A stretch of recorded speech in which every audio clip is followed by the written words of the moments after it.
Attitudes by Natalie Sandhouse. How's my attitude? Well, mornings can be rough for me because I do not wake up bright and shiny.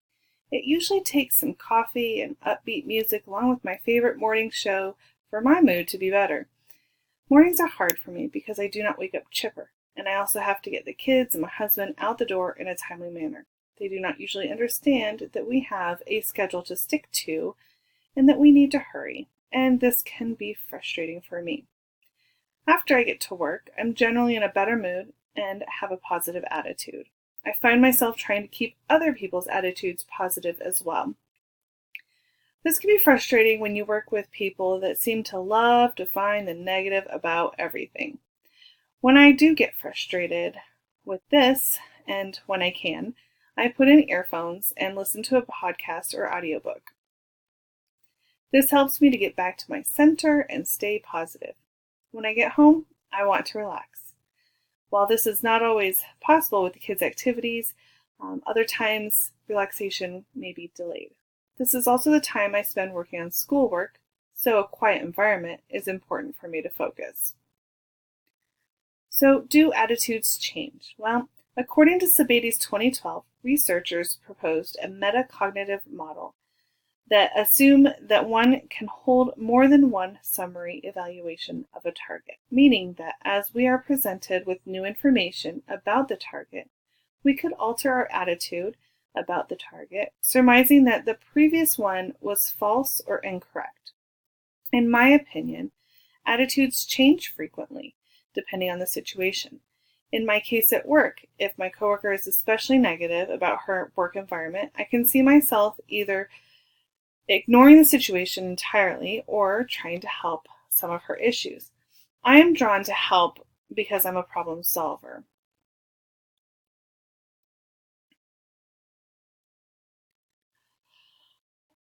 But if I'm too busy or behind in my work, then I may try to ignore her negativity altogether.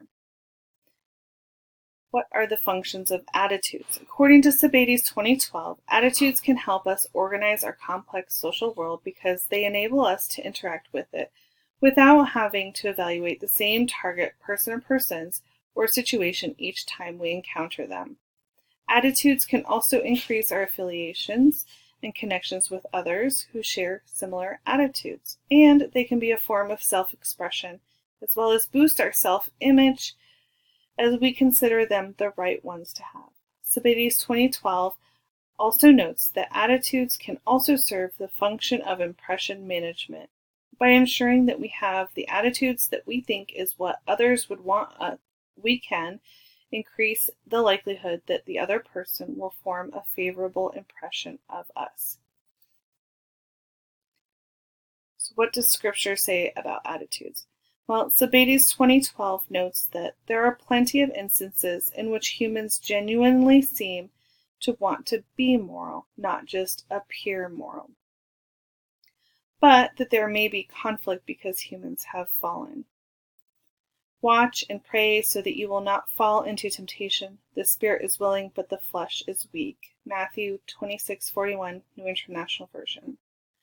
Sebades 2012 also notes that encouraging pro-social, other-centered attitudes could possibly reduce moral hypocrisy, stating that gratitude has been associated with many pro-social behaviors such as helping, empathy, and forgiveness. Do not conform to the pattern of this world, but be transformed by the renewing of your mind. Then you will be able to test and approve what God's will is, His good, pleasing, and perfect will. Romans 12:2, New International Version. Thank you.